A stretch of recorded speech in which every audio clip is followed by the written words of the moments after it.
Belgian officials, scrambling to track the terror cell that struck in Brussels, could not access some of the data on laptops and cell phones they confiscated in raids. Tonight, they're getting crucial help from the FBI.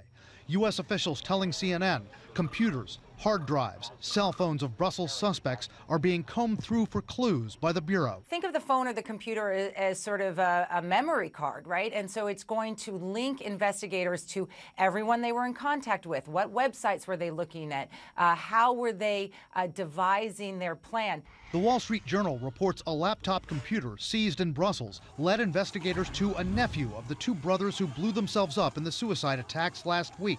The Journal reports officials found traces of explosives in the nephew's hair and clothing.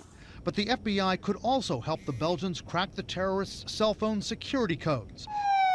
That could be even more critical tonight, since analysts say Belgian authorities are at a disadvantage with human intelligence. The level of their intelligence within the community of jihadists, those circles here, is poor, and they admit as much, that they don't have the resources to really get inside these communities, which are, if you like, almost hermetically sealed off from the rest of society. Meantime tonight, the FBI is claiming success in a notorious terrorism case on American soil. Government officials say the FBI was able to break into the iPhone used by San Bernardino shooter Syed Farouk. They did so with the help of a third-party hacker, not with Apple's help, even though the Bureau had been battling Apple in court to get the company's help.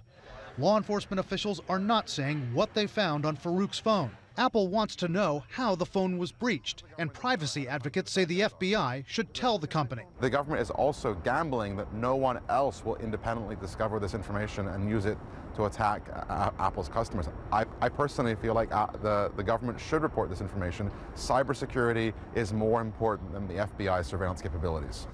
So will the FBI share those hacking methods with Apple? Law enforcement officials are not commenting on that to us, and they're not revealing the identity of the third-party hacker who helped the FBI break into Syed Farouk's phone.